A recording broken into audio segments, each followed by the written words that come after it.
விடுதலை சிறுத்தைகள் தொண்டாமுத்தூர் மாவட்ட செயலாளர் முகமது அலி அவர்களோடு சின்ன நேர்கிறார். சார், இப்போது விடுதலை சிறுத்தைகள் பல ஆண்டு காலமாக மக்களோட களம் கண்டு இன்றைக்கு ஒரு கூட்டணி ஆட்சி அமையக்கூடிய அளவிற்கு வந்திருக்கிறது. இது என்ன எப்படி பார்க்குறீங்க?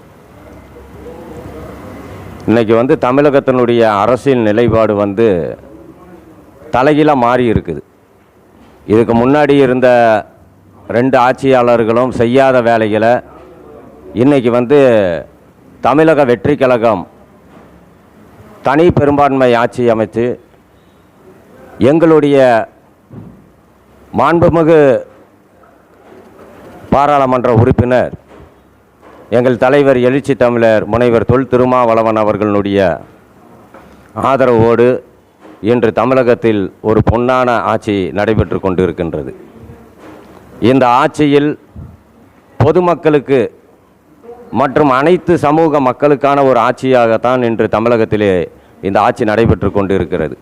அதற்கு ஒரு உதாரணமாக சொல்ல வேண்டும் என்று சொன்னால், தமிழகத்தில் போதையில்லாத தமிழகம், லஞ்சமில்லாத ஊழல் இல்லாத தமிழகத்தை உருவாக்க வேண்டும் என்பதிலே தமிழக முதல்வர் மாண்புமிகு ஜோசப் விஜய் அவர்கள் தெளிவாக இருந்து கொண்டிருக்கிறார். போதையில்லா தமிழகம், நீங்கள் தினமும் போதைப் பொருளை எடுக்கிறதா எல்லா சேனல்களும் வெளியே வந்துட்டுருக்கு. இப்போ பார்த்தீங்கன்னா பழனியில் 100 கோடி நிலத்தில் 100 கோடி ஊழல் செஞ்சுருக்காங்க. எப்படி போதையில்லா தமிழகம், போதையில்லா லஞ்சம் இல்லாத தமிழகம். அது மட்டும் இல்லாமல் இது நாள் வரைக்கும் திராவிட முன்னேற்ற கழகத்தோடு 5 ஆண்டுகள் பயணித்தீங்க. அப்போ அவங்க இந்த அளவுக்கு தாவைக்கு அளவுக்கு இல்லைங்கிறது இப்போ தான் கண்டுபிடிச்சிங்களா? அந்த பழனி கோயில் சமாச்சாரம் என்னங்கிறது அது தமிழகத்தினுடைய முதல்வர் மாண்புமிகு அமைச்சர் அவர்கள் அவங்க பார்த்து அதுக்குண்டான தீர்வுகளை கண்டுக்குவாங்க. இதுக்கு முன்னாடி ஆண்டுட்டு இருந்தவங்க ஆட்சியில் எப்படியெல்லாம் போதை எந்த அளவுக்கு இந்த மக்கள் பயனடித்து இளைஞர்களுடைய சமூகமே கேடுகட்டு போய் கிடக்குது. அந்த சமூகத்தை நல்லபடியாக கொண்டு வரணுங்கிறதுக்காக பல நல்ல திட்டங்களை போதை ஒழிக்கிறதுல எத்தனையோ இதெல்லாம் நடந்துகிட்ருக்கு. போன ஆட்சியிலையெல்லாம் எல்லாமே பிடிச்சாங்க, போலீஸ் பிடிச்சாங்க, காவல்துறை எல்லாம் மதுவிலக்குத்துறை எல்லாமே பிடிச்சாங்க. இன்றைக்கி ஒரே ஒரு விஷயம் சொல்கிறேன், இந்த மதுவிலக்குத்துறை நீங்கள் பார்த்தீங்கன்னா இன்றைக்கி அப்படி க்ளீன் பண்ணிகிட்டு இருக்கிறாங்க, எல்லாமே சுத்தப்படுத்திகிட்டு இருக்கிறாங்க. மதுவிலக்கு இந்த கடைகளை எல்லாமே திட்டத்திட்ட 712 கடைகளை கோயில் முன்னாடி பள்ளிகளுக்கு முன்னாடி அங்கே இருக்கிற கடைகளையெல்லாம் அகற்றி இருக்கிறாங்க. அதுக்கு பொதுமக்களே அதுக்கு உதாரணமாக சொல்லியிருக்கிறாங்க. கோயில் பக்கத்தில் இருக்கிற கடைகளை அகற்றிருக்கின்றீங்க. அந்த செல்வபுரம் செட்டி வீதி பக்கத்துலேயே புகழ்பெற்ற ஒரு கோவில் இருக்குது. அது ஒரு 10 அடியில் டாஸ்மாக் கடை இருக்குது. அது நீங்கள் சொன்ன மாதிரி வேணால் மதுவிலக்குத்துறையினுடைய அமைச்சர் மாண்புமிகு விக்னேஷ் அவர்கள் இடத்துல நம்ம சொல்லி அந்த கடை வேணால் அகற்ற சொல்லிக்கலாம். இது பல இடங்களில் இருக்குதுங்க. அதையெல்லாம் ஒவ்வொன்றா ஆய்வு பண்ணிகிட்டு இருக்கிறாங்க. அதுக்குன்னே தனியாக துறையே போட்டாங்க. இன்றைக்கி பார்த்தீங்கன்னா இதுக்கு முன்னாடி நடந்த ஆட்சி இல்லைங்க, தமிழகத்தில் ஒரு மாற்று சக்தியாக ஒரு சக்தி உருவாகி இருக்குது. காலங்காலமாக இவங்க 2 பேரே ஆட்சி ஏண்டுட்டு இருக்கிறாங்க. இன்றைக்கி அவங்களுடைய என்னென்னமெல்லாம் இதுக்கு முன்னாடி இந்த மக்களுக்கு எதிராக பண்ணாங்க, இந்த மக்களை வச்சு என்ன பண்ணினாங்க அப்படிங்கிறத பூரா இன்றைக்கி வெள்ளை அறிக்கையை இன்றைக்கி எந்த அரசுமே வெள்ளை அறிக்கையை விட்டு போட்டு பேசாமல் போயிடுவாங்க. இந்த அரசு தாவேக அரசு மட்டும்தான் இந்த வெள்ளை அறிக்கையை வச்சு தான் எல்லாத்தையுமே பிடிச்சிட்டு இருக்கிறாங்க. இன்றைக்கி நேற்றும் கூடி ஒருத்தர் மாண்புமிகு முதலமைச்சரை முதுகெலும்பை உடைப்பேன்னு சொல்கிறாப்புல ஒரு எம்எல்ஏ. இந்த மாதிரி எல்லாம் அராஜகத்தை அன்னைக்கே ஆண்டுட்டு இருந்தாங்க. இன்றைக்கி மட்டும் இல்லை, இப்போ திட்டத்திட்ட 50 ஆண்டு காலமாக இந்த நாட்டை எப்படி ஆண்டுட்டு இருந்தாங்களோ அதையெல்லாம் கண்டுபிடிச்சி ஆப்போசிட்டாக கண்டுபிடிச்சி எல்லா வேலையுமே இன்றைக்கி தெளிவாக இந்த அரசு பண்ணிகிட்டு இருக்குது. இந்த அரசை நீங்கள் எப்படின்னு கேட்டிங்கன்னா உங்கள் ஊடகத்துறை தான் இதை இந்த அரசை என்னமெல்லாம் பண்ணுது அப்படிங்கிறது நீங்கள் வெளியில் கொண்டு வரணும். அதே மாதிரி இன்னொரு விஷயம் கேட்டிங்கன்னா, எங்களுடைய தலைவர் மாண்புமிகு எழுச்சி தமிழர் தொல் திருமாவளவன் அவர்கள் இந்த ஆட்சி மேலே இந்த ஆட்சி என்ன செய்ய வேண்டும், இந்த ஆட்சி ஏதாவது தப்பு செஞ்சால் அந்த தப்பை திருத்தக்கூடிய ஒரு வல்லமை படைத்தவரை முதலமைச்சர் ஜோசப் விஜய் அவர்கள் எங்கள் தலைவர் அவர்களை அருகிலே வைத்திருக்கிறார். எங்களுக்குன்னு ஒரு அமைச்சரை கொடுத்துருக்கிறாரு.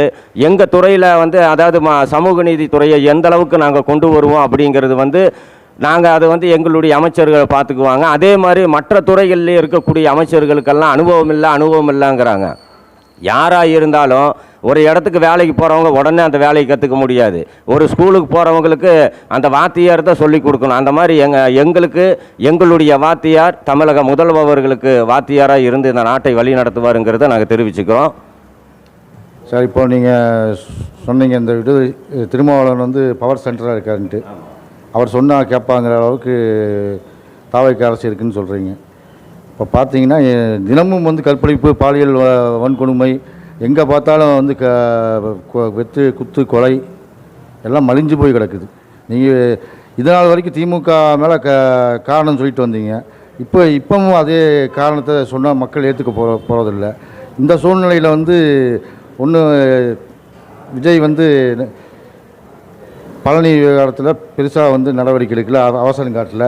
இதே வந்து ஒரு ஜனநாயக ரீதியாக இந்த எம்எல்ஏ பேசுறதுக்கு அனுமதிக்காமல் இது பண்ணிட்டாங்க, கைது பண்ணியிருக்காங்க.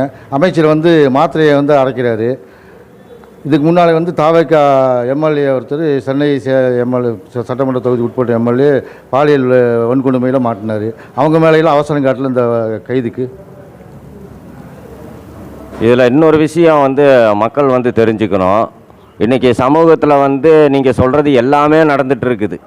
இன்றைக்கி இந்த சமூகத்தில் இந்த இந்த நீங்கள் சொல்லக்கூடிய அனைத்து பிரச்சனைகளுக்கும் தீர்வு காண்றதுக்கு தான் வந்து இப்போ நீங்கள் இது எல்லாம் வந்து என்ன, நான் நேற்று முந்தா நேற்று எல்லாம் வந்து இந்த மாதிரி பிரச்சனைகள் மகளிர் பிரச்சனை, அதே மாதிரி பல பிரச்சனைகளை வந்து சொன்னாங்க. அந்த பிரச்சனைகளுக்கெல்லாம் தீர்வு வந்து இன்றைக்கி தான் அது வந்து இன்றைக்கி காவல்துறை வந்து அதை கையில் எடுத்து பண்ணிகிட்டு இருக்கிறாங்க. என்ன ஒரு தப்பு பண்ணாலும் அது உடனடியான கைது நடவடிக்கைகள் எடுத்துகிட்டு இருக்கிறாங்க. நீங்கள் சொன்ன மாதிரி மது மட்டும் இல்லை, போதை இல்லை, எல்லாத்தையுமே உருவாக்கக்கூடிய ஒரு ஆற்றல் படைச்ச அரசாக தான் இந்த மக்கள் வந்து இதை பார்க்கணும். நான் இப்போ என்ன கேட்குறேன்னா, நடவடிக்கை எடுக்கிறாங்க எல்லாம் சரிங்க. பழனி விவகாரத்தில் சார் பதிவாளர் மேலே வழக்கு மூடி பதிவு பண்ணல. ஆமாம், அதுக்கு பதிவு பண்ணியிருக்கணும்ல. ரெண்டாவது இந்த பாலியல் இதில் வந்து அடிபட்ட அந்த தாவைக்க எம்எல்ஏ மீதும் எந்த நடவடிக்கை இல்லை. ஆனால் எதிர்கட்சிகள் மேல் மட்டும் உடனடி நடவடிக்கை இல்லை. இதுதான் கேள்வி. எதிர்கட்சி எம்எல்ஏ, ஆளுங்கட்சி எம்எல்ஏ அதெல்லாம் கிடையாதுங்க. யார் தப்பு பண்ணாலும் அரசாங்கம் சும்மா விடாது. அது டிவிகேவனுடைய எம்எல்ஏவாக இருந்தாலும் சரி, திமுக எம்எல்ஏவாக இருந்தாலும் சரி, எந்த கட்சி எம்எல்ஏவாக இருந்தாலும் அதுக்குண்டான ஆதாரத்தோடு வச்சு தமிழக முதல்வர் அவர்கள் அதன் மீது நடவடிக்கை எடுப்பார். இதை வந்து நாங்கள் கூட்டணி கட்சியில் இருந்துட்டு நாங்கள் எடுத்து சொல்லுவோம். இப்போ விடுதலை சிறுத்தைகளின் நிறைவாளர் இந்த தாவேக அரசின் அத்தனை கொள்கையும் ஏற்றுக்கொள்கிறீர்களா? தாவேக அரசு கொள்கை வந்து நாங்கள் ஏற்றுக்க மாட்டோம். அந்த அரசு கொண்டு வர்ற திட்டங்களை நாங்கள் எடுத்துக்குவோம். அந்த திட்டங்கள் வந்து மக்களுக்கான நலன் சார்ந்த திட்டத்தை தான் முதலமைச்சர் அறிவிக்கிறார். புதிய கல்விக் கொள்கை